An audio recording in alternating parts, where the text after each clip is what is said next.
people, thank you for tuning in to Pretty Girl Problems Podcast. Tonight, I have Miss Cathy Adams, the president of Oakland's African American Chamber of Commerce. This woman wears many hats, okay? And so tonight, we're going to let Miss Cathy tell you what she do and who she is. Hey, Cathy. Thank you so much. I am very happy to be part of Pretty Girl Problems podcast. Maisha Pooh, thank you so much for having me. I'm excited to be here. Yes, I'm happy that you're here. So tell the people who you are. Okay. Like, who is Cathy? Where's Cathy from? We know she's from Oakland, y'all. We know that. Okay. But tell the people what you do. Well, I gotta tell her. They say from the town, but I'm a Mississippi girl. But I've been here a long time, so right, I'm from the town. But I started with the Oakland African American Chamber of Commerce as an intern from Jackson State University. We don't have time to go through all those stories, but full circle, I took a position being the president and CEO for the Oakland African American Chamber of Commerce. And I'm so excited to be a part of this, Maisha, because it gives us an opportunity to be the voice of the Black community, yes, to advocate for our Black-owned businesses, to talk about ways to create economic parity for all of our businesses and to help our businesses grow. So when you asked me to come on the show, I said, wow, I was so thankful to come because I said, our businesses need the support of the chamber so that they can thrive. We know as entrepreneurs, and definitely an entrepreneur right here, we need to make sure that we show up for our businesses. And part of being a part of the chamber is for us to advocate for our businesses, to make sure we got a seat at the table, also to make sure that Black-owned businesses have access to capital. And we have done a great job in terms of leveraging these opportunities and providing tech support. We were talking earlier this afternoon and this evening, we were talking about how businesses are so busy. Yeah. And when you think about the funds that we have to invest in advertising and marketing, social media is very critical to our businesses. Right. So we created at the Oakland African American Chamber of Commerce what we call office hours. And we brought a tech professional in that will come in, work with our businesses. A lot of people say, well, I'm not on Facebook, I'm not on Instagram. But guess what? People gotta find you. They gotta know where you are. And social media has been very powerful for the businesses. During COVID, for instance, when a lot of our businesses, were challenged, they were having a lot of problems. People, and remember when we had, COVID and we had to, stay at home, couldn't come out, couldn't do anything. Social media became our best friend. Right. Yeah. They're coming for you, Cathy. I know. It's hot over here. Yeah, look. This hot lady over here. Look, it's hot. It's hot up in here tonight.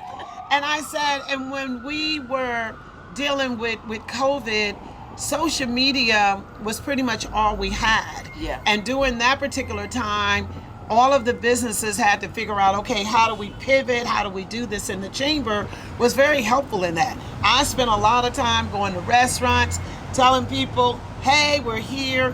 People were ordering online, doing drop-ins and pickups. So when COVID hit, which was in 19, and a lot of businesses were suffering, right?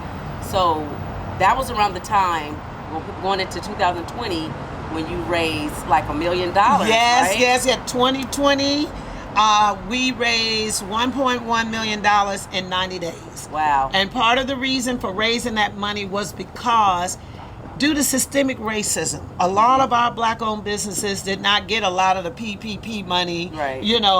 And so we had to do something. And so we figured, hey, we took to the streets.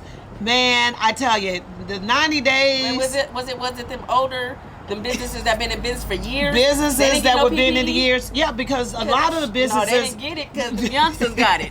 The youngsters. Everybody, listen, pandemic time, I made the most money I ever made in my 15-year career. Girl, them youngsters was coming in there. The ones that never tipped was tipping me $20, $50. I said, yeah, they hit people. Well, but listen, what we would do is a lot of the major businesses did get PPP, but we all read the news. There was some people that kind of took it too far. But at the end of the day, when the businesses really needed us most, we showed up. Businesses didn't need loan at the time. They were already suffering. It wasn't making money. People wasn't spending a lot. Yeah. So we were able to raise that money, and we gave out grants that ranged anywhere between $2,500, $15,000 plus dollars. Wow. And it really was a heartfelt thing to do, because when I would walk down the street, we had a process and everything, and I didn't judge any of the grants. And people said, oh my God, thank you. My business did this. As a result, I was able to open another store. Yeah. So that's what we were talking about. And that's why I'm so excited to come on the show, because as crazy as I am, we are creating Resiliency Relief Fund 2.0, which would be a business relief fund where I hope we could raise another $1 million. We just started it. We're on a little over 100,000, but I feel like they said, God can change things. Right. And I feel like we're going to get that money, because we know what our community is challenged with. And so I always, like I was telling Maisha, I said, I always try to find out, I'm very optimistic. Yeah. And when people call me, trust me, I had to remain strong. People would call me, oh my God, and they say, I'm going to close. I said, no, not today, not on my watch. And from people selling masks, people started baking, with grandmama's taught, Big Mama's Dessert evolved out of there, and now her business is still going strong. Big Mama's Dessert, and we had, businesses like Red Door Catering, and she's opened up another event facility connected to her catering business. And then what she would do is on those Fridays and Saturdays, we would pre-order meals and then go by and pick them up. So the overhead was low, and then you had to pre-order, so that way you knew what you were spending. Yes. So Black people, we are resilient. Yes, we are. We are resilient. Yes. I say that all the time. Yes. And I'm thinking, like, when I think about even here, and when I said I was so happy to be here, because this is another opportunity that you're giving back to the community. Absolutely. By creating this podcast for us to come and talk about the different things that we do. Even with the chamber, when we talk about resources, every Tuesday, from events and networking events, and I know Maisha see me running around everywhere, but I tell people, partying with a purpose. Partying with a purpose means every time I go outside of my home, outside of my office, I'm meeting people. And when I'm out there, I always have our businesses in mind, because that is why I'm here. Even as an entrepreneur myself, I understand what some of the challenges have been. So that's why it's so important that for us to just start going back where we support each other, where we utilize the services and be able to allow our dollar to circulate a lot more in the community like it does in the Asian community. And we talked about that today. It's like when one of us win, Maisha, we all win. Absolutely. So how do our dollar, the black dollar, circulate opposed to the other communities? The last stat when I think that I heard is circulates like less than 35 minutes. It's like really, really low in the Black community. It wasn't always like that. We have one of the largest spending powers in America. So that becomes daunting for me when you talk about the Asian community, that the dollar considers to circulate, maybe 5 to 7 days longer because they support each other. And so I'm saying 2024, we're not about that business no more. We're going to be able to allow our dollars to circulate much longer in our communities, because we're going to do our support. We're going to do our best to support our Black-owned businesses. Isn't our dollars like, I think our spending power is like 15 billion? It's like trillion dollars. Wow. Trillion. It's in the $1 trillion. And it has been forever. When you think about what we do, what we spend stuff on, and like I said, people get to spend their money for what they want, but if you want the Black community to thrive, I've got to support your businesses. Absolutely. We've got to support the businesses that are the chamber, and when we will start to support each other, then we're going to see a change. Because as I tell people, they say, what is that, James Brown? I don't want nobody to give me nothing, just open up the door, I'll get it myself. And I think that we're becoming of the mindset where we just gonna go back. Because when we was thinking about the Green Book, think about it when we couldn't go into hotels and we couldn't go into restaurants, and we created a community where when people would come into town, they would go to Miss Ann's house to get their hair pressed and all of that. And sometimes I think we need to go back to our roots, and that's why it's so important that when you have grandmothers and senior individuals, sit at their feet. It's like You're sitting at their feet so that you can learn and understand how they make it. You know, we live in California. We know the standard of living is kind of, you know, Right. kind of high. But at the end of the day, I love living here. So we I just do don't have too. to keep our hustle on. We got to keep on working. Right. That's what we got to do. But when I start thinking about our parents and how they were able to provide for us and didn't have nearly as much as we have. And sometimes I think we need to go back to But the you know, basics. back then we had family. Yes. You had a community. You had uncles, aunties, everybody. You know, they chipped in. Yes, you know they what I'm saying? did. Like when I was growing up, one weekend we was at my Aunt Sally's house. Other weekend we was at my Uncle Donald's And the house. food was on My point. grandmother's house. You're right, and everybody contributed, and we all just did everything as a family. Today, family is not that. So it's like everybody's kind of on their own. But You know? that's what I'm saying. I think we are the mindset with Right. what we're going on. It's time for us to kind of go back to the basics. And I tell people, you know, everybody, you know, I'm not saying that it's kumbaya, everybody get together, we're going to be happy. But I think that we've got to make an effort, even with our brothers and sisters, cousins that are trying to start their businesses. Yeah. We want to be able to be a role model for them and be able to show them. And that's why the chamber is so important, is to be able to help people with a business plan, helping to put you in the right direction where you start to get seed money. And depending on whether you're in tech or not, being able to point you in the right direction. So the Chamber of Commerce is pretty much a place, a safe place to teach you and help you and guide you through your business. Absolutely. Get you to, with no judgment, no just. Listen, let me tell you something. Yeah. We've had businesses that couldn't get loans. I've talked to banks on many occasions, and I said to them, everybody may not have 750 or 800, but at the end of the day, we're going back to creating those relationships with some of the banking institutions. Okay. Because at the end of the day, credit ratings says this, but you do not know, you know, a person. We'll just say Mr. Johnson's shoe palace, whatever. You don't know this man. You don't know his business acumen. You don't know how long that business has been in his family. You don't know that he's been there for 20 years. Everybody, you can't stay there for free. Right. And so I'm Right. saying to everything is online and you're dealing with an algorithm. So it's like, you don't know these people. So that's what I love about some of the partners. You know, we're not getting no free shout outs today. But for the business partners that we've talked to, I was able to go in there and be direct. I said, look, what do you have for somebody that has the ability to pay?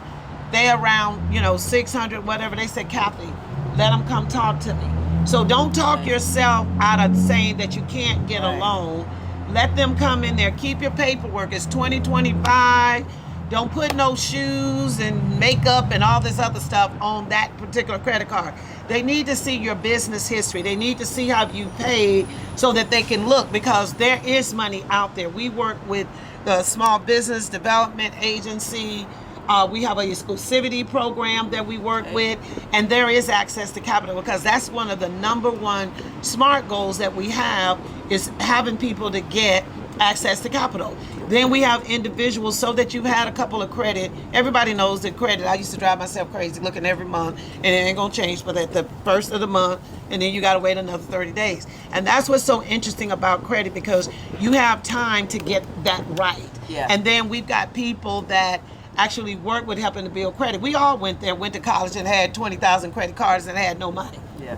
I know I did, but you learn from that when you go through that. You Right. know, they're offering us that, and now more parents are taking time to teach their kids about credit, because it's the credit that is going to allow you to be able to grow your business, Absolutely. which is what the chamber talks about all the time. How to grow your business, how to grow revenue. And we have cases where we do have positive stories out there, which we always share them. We're also a part of the U.S. Black Chamber of Commerce based in D.C., and that's over 200 plus chambers. And I'm proud to say that in 2020 was a good year for the chamber. In 2020, we won Chamber of the Year. And a funny story, in 2019, I just started with the chamber because I had my business, and they came and said blah, blah, blah. So it was a great story. Intern, now CEO, great story. That's big. But when I went to the first conference in 2019, And New Orleans Black Chamber of Commerce had won Chamber of the Year. And I mean, they was on the stage, they was popping their collar. And I looked at my treasurer at the time. I said, you know, they doing a lot of bragging up there. I said, you know what? We gonna win this thing. Yeah. And I just felt it. But it didn't help that in 2020 we raised $1.1 billion. But we had programs that were viable in terms of helping our businesses grow. So I'm passionate, you know, Maisha, I'm passionate about what I do. I care about the people, I care about the community, and I know, and we have relationships where we're trying to, you know, change the narrative in our own landscape of these businesses because it's easy. I understand. I'm not saying that everything's going to be happy, but I'm saying that the chamber is definitely available. Our website, oaacc.org. Being able to connect with us, and even we started talking to different businesses where you create happy hours. Remember when happy hours used to be fun? Yeah.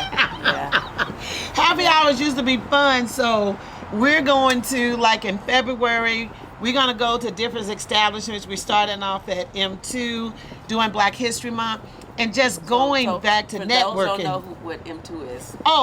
Mimosas. Chris Rochelle is one of our members, a business owner of M2 on Grand, and also he owns.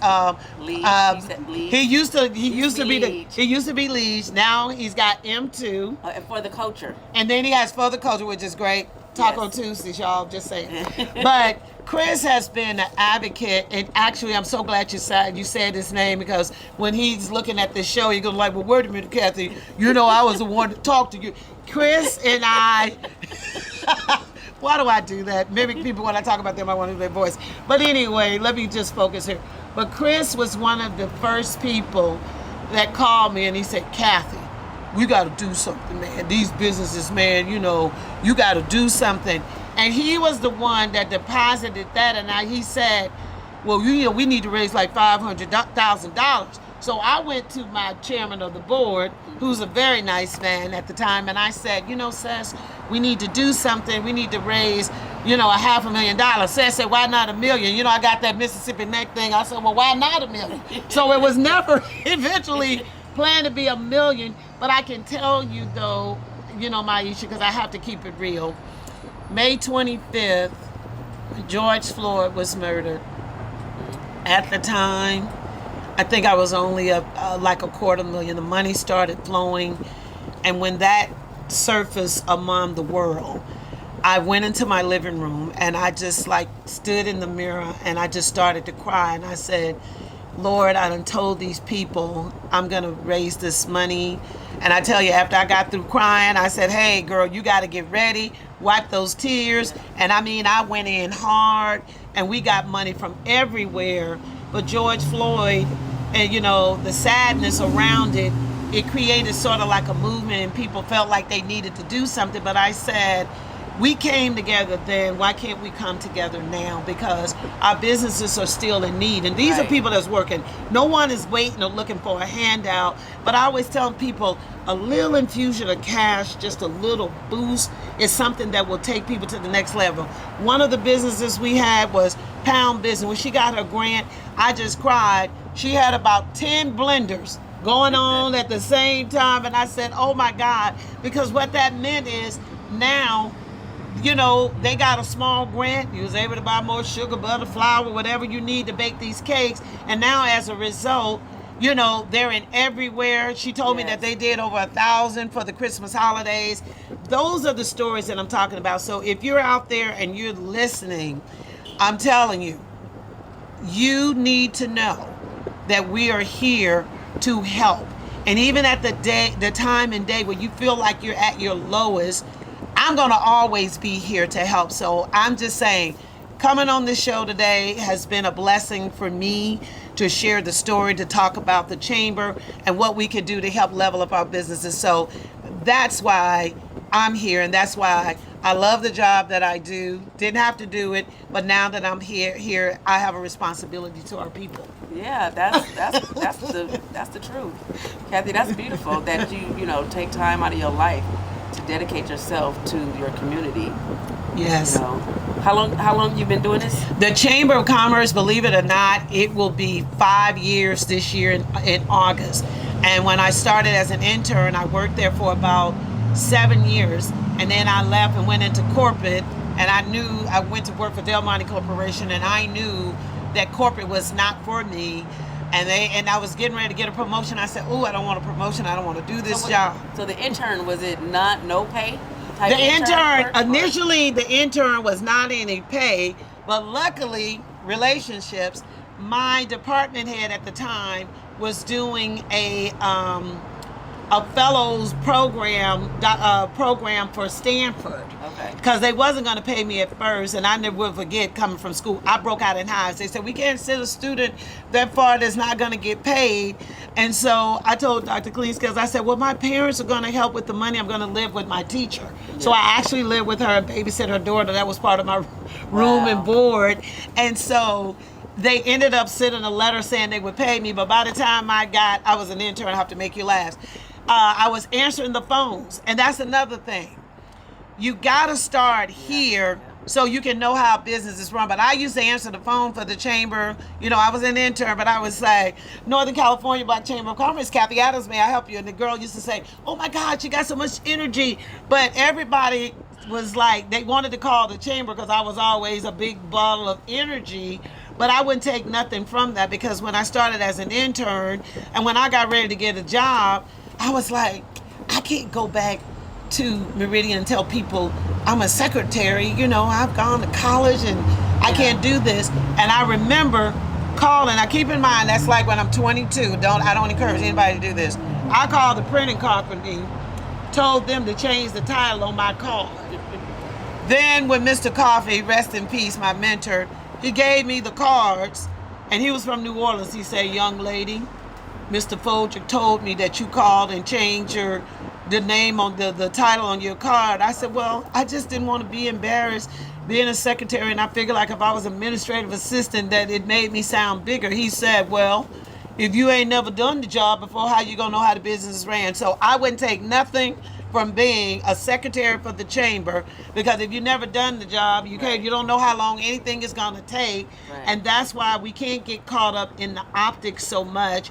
It's the best thing, and if I had to do it all over again, I'd do it the same way, because as a result, I've been in business for over 30 years. Okay. An entrepreneur to my heart. Wow. That's what's up, Cathy. Girl.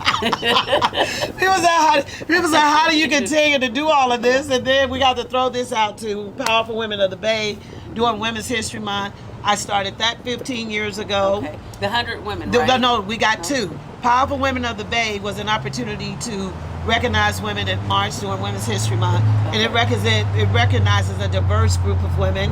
And then I named one of the awards after Dr. C. Diane Howe, that used to have the Black Business listing. And everybody used to get us confused all the time. But that was her goal too, around promoting businesses. And then in 1995, I started the National Coalition of 100 Black Women, of which I'm the founding president, emeritus for the organization. And we're still going strong. Mentoring program for our girls 12 to 17. And I believe in promoting young women. So we're getting a lot of young women, because we got to pass the baton. So what's the age range to? The age range to be part of Positive Step is 12 to 17. And what is great, good story real fast, because I know we're running out of time here. One of my board members, Kiana Gomes, I met her when she was 12. She's 27, and she's a member of the board of directors of my organization. Okay. So I put my money where my mouth is, because we've got to continue to promote these young people. Yes. So I figured, like, she's 27. I got a little bit more energy, so I'm hoping that that'll be the youngest president of the chamber. That's what's up. Well, you know what? I really appreciate you and your time. Let the people know where they can reach you. You can reach me at OAACC.org. That's Oakland African American Chamber of Commerce. And if you want to send an email, you can send an email to office@OAACC.org. And our phone number, if you're old school and want to call us, 510-268-1600. Yes, thank you. Thank you so much. Peace Thank out. you.